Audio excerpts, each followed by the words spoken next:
요양원 생활은 과연 어떨까요? 소독약 냄새, 침묵, 낯선 얼굴들을 상상해 보세요. 하지만 그것이 전부일까요? 표면 아래 더 많은 것이 있을까요? 요양원 생활의 힘든 진실을 밝히는 여정에 함께 해주세요. 요양원으로 이사하는 것은 쉬운 결정이 아니었습니다. 그것은 제 인생의 갈림길이었고, 나이가 들어가는 현실만큼이나 미래의 불확실성에 대한 결정이었습니다.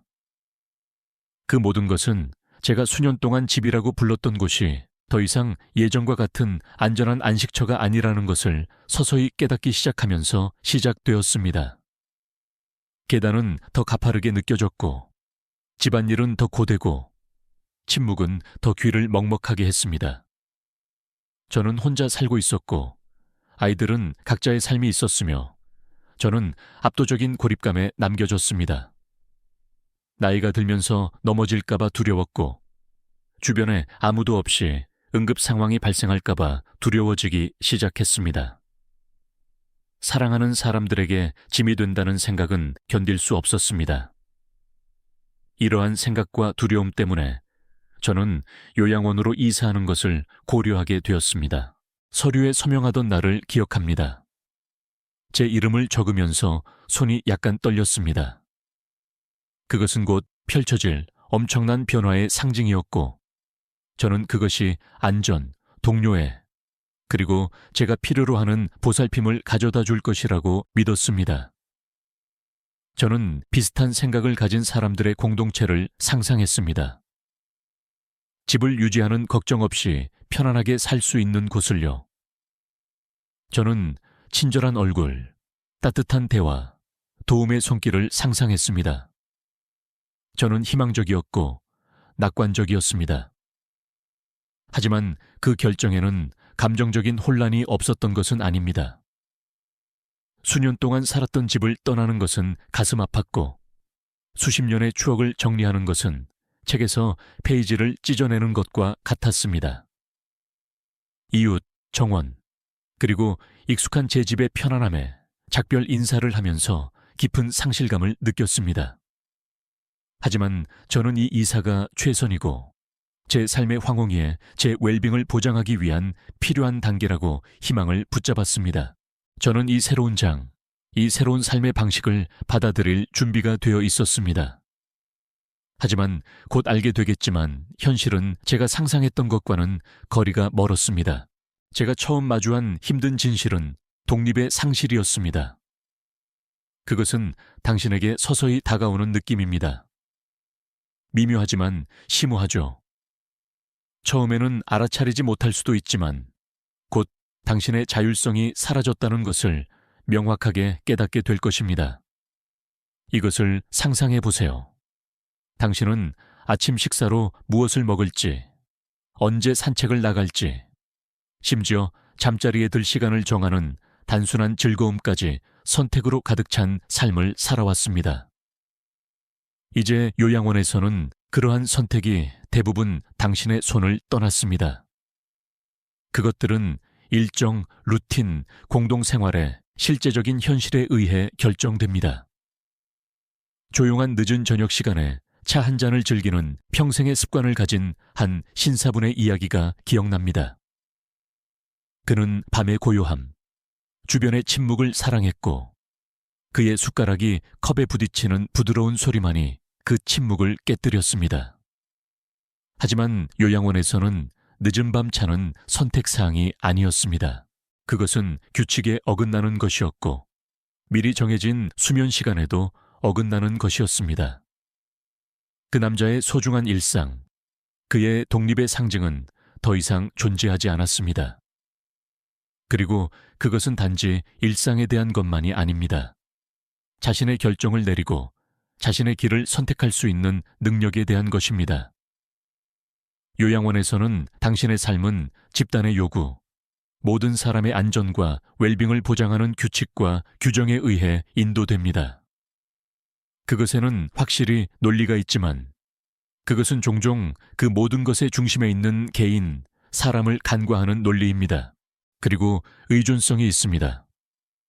옷 입기, 목욕하기, 심지어 식사하기까지 예전에는 스스로 했던 일에 다른 사람에게 의존하게 됩니다. 수년 동안 독립적으로 수행했던 작업들이 이제는 도움이 필요합니다. 그것은 물론 당신의 웰빙을 보장하는 데 필요한 것이지만 당신의 독립성을 조금씩 갉아먹는 필요성입니다. 이제 분명히 합시다. 요양원은 필요한 사람들에게 보살핌과 지원을 제공하는 필수적인 목적을 수행합니다. 하지만 이러한 보살핌에는 당신의 독립에 대한 타협이라는 대가가 따른다는 것을 이해하는 것이 중요합니다. 독립의 상실은 삼키기 힘든 쓴 약과 같았습니다. 그것은 큰 타격을 주는 현실이며 요양원으로 이사할 때 치러진 희생을 분명히 상기시켜 줍니다. 두 번째 힘든 진실은 개인 공간의 부족이었습니다. 이제 요양원으로 이사하는 것이 혼자만의 방을 갖는 이점을 가져다 줄 것이라고 생각할 수도 있습니다. 하지만 항상 그런 것은 아닙니다. 이것을 상상해 보세요. 당신은 인생의 대부분을 자신의 집에서 살았고 자신만의 방, 자신만의 공간을 가지고 있었습니다. 그러다 갑자기 낯선 사람과 방을 공유하게 됩니다. 그것은 마치 대학 기숙사로 다시 돌아간 것과 같습니다. 그렇지 않나요? 오해하지 마세요. 룸메이트가 있는 것은 장점이 있을 수 있습니다. 항상 함께 이야기하고 이야기를 나누고 동행해 줄 사람이 있습니다. 하지만 나이가 들수록 개인 공간, 고독에 대한 필요가 증가하는 경향이 있다는 것을 인정합시다.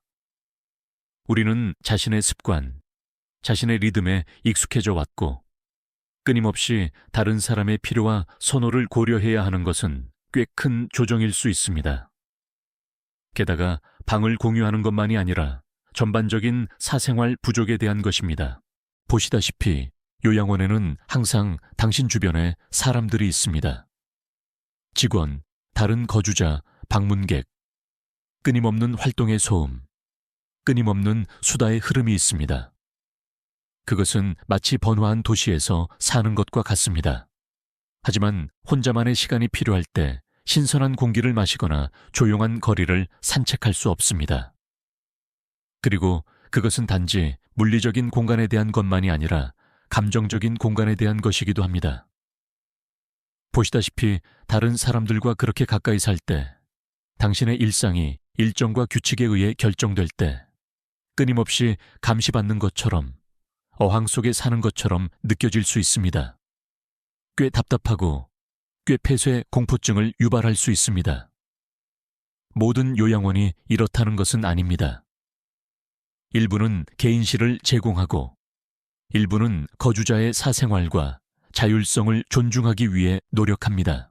하지만 당신이 요양원으로 이사할 때 당신은 당신의 개인 공간, 당신의 사생활의 일정 부분을 포기하고 있다는 사실은 변함이 없으며 그것은 친구 여러분, 삼키기 힘든 약이 될 수 있습니다. 사생활은 제가 더 이상 감당할 수 없는 사치품처럼 보였습니다.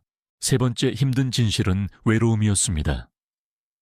외로움에 대해 생각할 때 우리는 종종 주변에 아무도 없이 혼자 있는 것을 상상합니다. 하지만 요양원에서는 외로움이 군중 속에서 당신에게 스며들 수 있습니다. 번잡한 식당이나 그룹 활동 중간에서 당신을 찾을 수 있습니다. 그것은 사람들의 물리적 부재에 대한 것이 아니라 때때로 느껴질 수 있는 감정적 간극에 대한 것입니다. 공동구역에 앉아 다른 사람들에 둘러싸여 외로움의 고통을 느꼈던 것이 생생하게 기억납니다. 사람들이 친절하지 않았거나 제가 무시당했던 것은 아니었습니다. 단지 어떤 종류의 연결이 부족한 것처럼 느껴졌습니다. 일상적인 대화, 함께 나누는 웃음, 묵묵한 이해, 친구와 가족과 수년에 걸쳐 쌓아온 그런 종류의 연결 말이죠. 아무도 모르는 파티를 상상해 보세요. 당신은 이야기하고 웃고 심지어 춤을 출 수도 있지만 결국에는 여전히 어색하게 느껴집니다. 그것이 바로 그런 느낌입니다. 결코 완전히 집처럼 느껴지지 않는 손님과 같은 끊임없는 느낌입니다. 그런 다음 고립이 있습니다.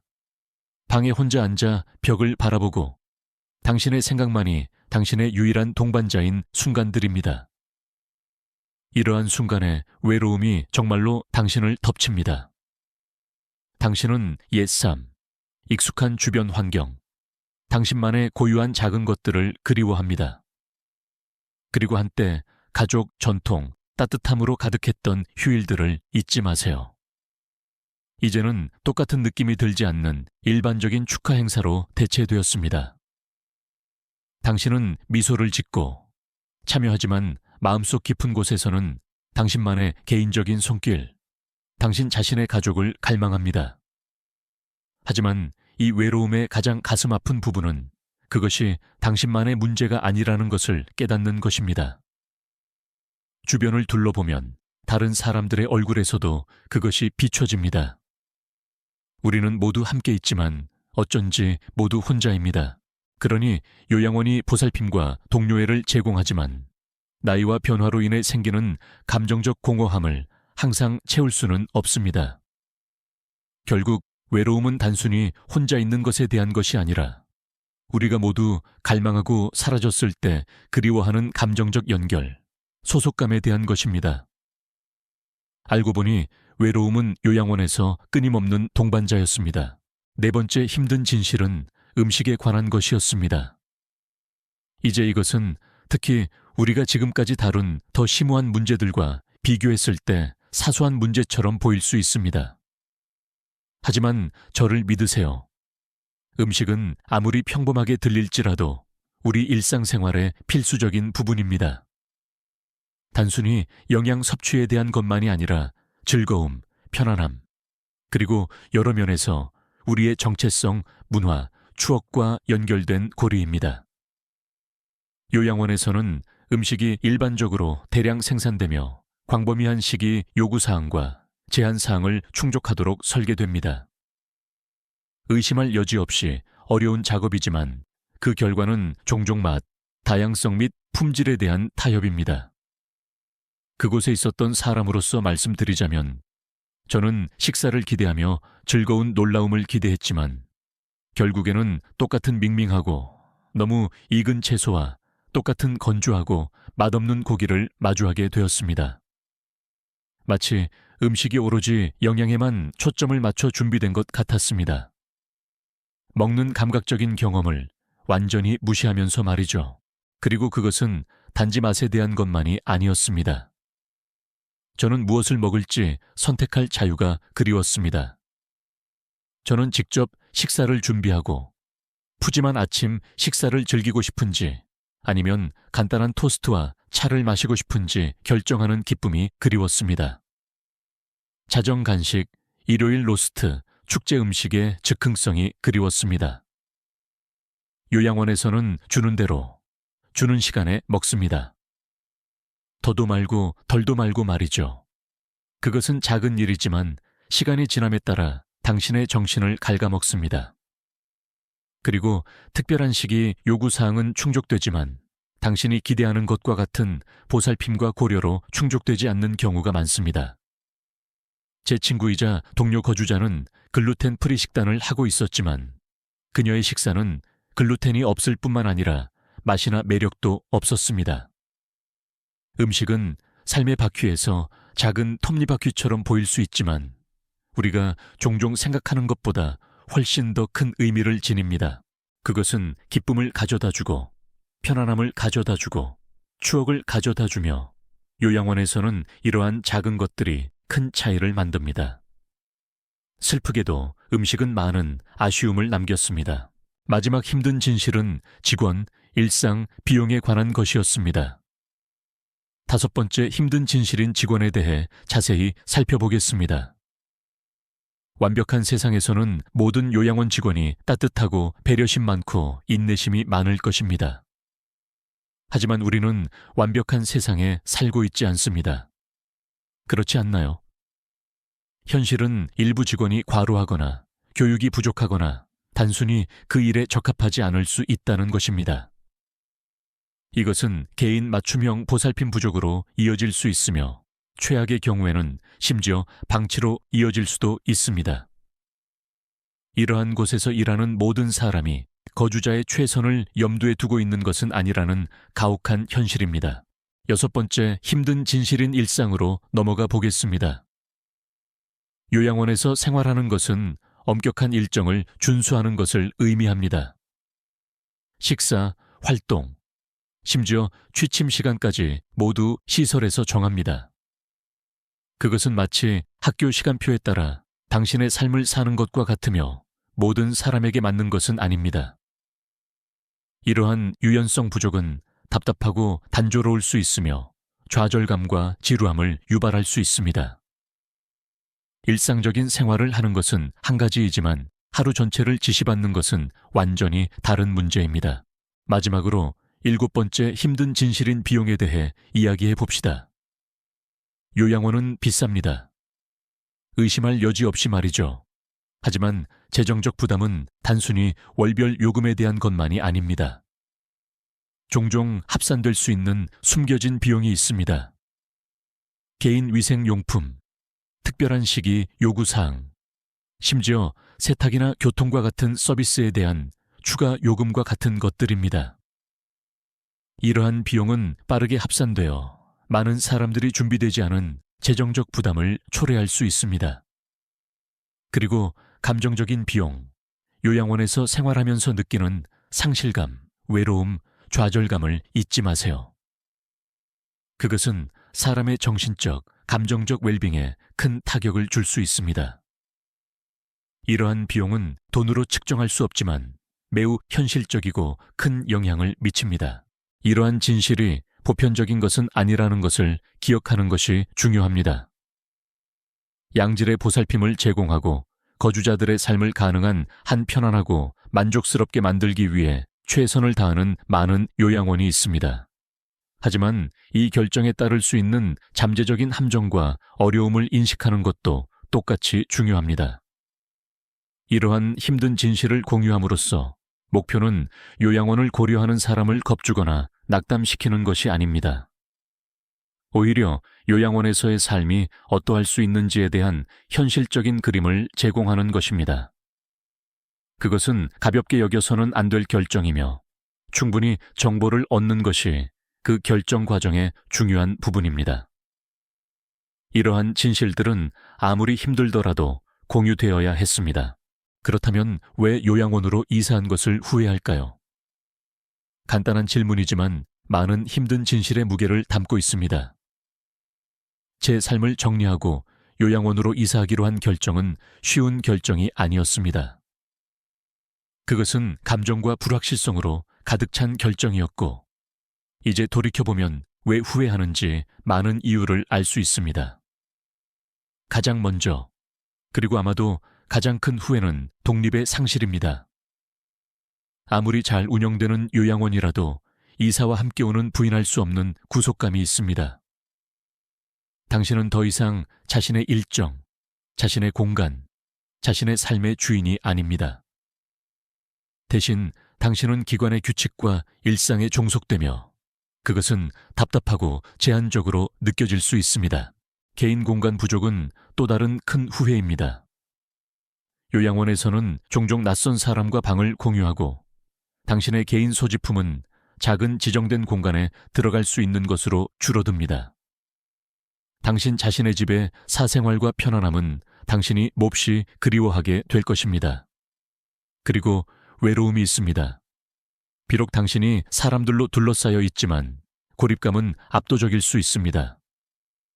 당신 주변의 거주자들은 자신의 어려움을 겪고 있을 수 있으며 좋은 의도를 가진 직원들은 종종 당신이 갈망하는 동료애를 제공하기에는 너무 바쁩니다. 음식도 많은 아쉬움을 남깁니다. 식사는 종종 밍밍하고 반복적이며 집에서 만든 음식의 편안함과 친숙함이 부족합니다. 그리고 마지막으로 직원, 일상, 비용이 있습니다. 배려심 많은 직원이 있는 훌륭한 요양원도 있지만 항상 그런 것은 아닙니다. 당신은 무관심하거나 자격이 없는 직원과 마주칠 수도 있고, 일상은 단조롭고 융통성이 없을 수 있으며, 비용은 엄청나고 종종 예상치 못한 경우가 많습니다. 하지만 이러한 구체적인 후회 외에도 요양원으로 이사하는 것과 함께 오는 더 일반적인 상실감이 있습니다. 그것은 당신의 집, 당신의 공동체, 당신의 익숙한 주변 환경의 상실입니다. 그것은 당신 자신의 삶에 대한 통제력 상실입니다. 그러니 요양원으로 이사한 것을 후회할까요? 네, 후회합니다. 하지만 그것은 제가 언급한 구체적인 문제들 때문만이 아니라 그러한 이사가 당신의 자아감, 삶의 질, 전반적인 웰빙에 미칠 수 있는 심오한 영향 때문입니다. 이것에서 당신이 가져가기를 바라는 것이 있다면 요양원으로 이사하는 결정은 가볍게 여겨서는 안 된다는 것입니다. 그것은 광범위한 영향을 미치는 결정이며 신중한 고려와 사려 깊은 숙고를 받을 만한 결정입니다.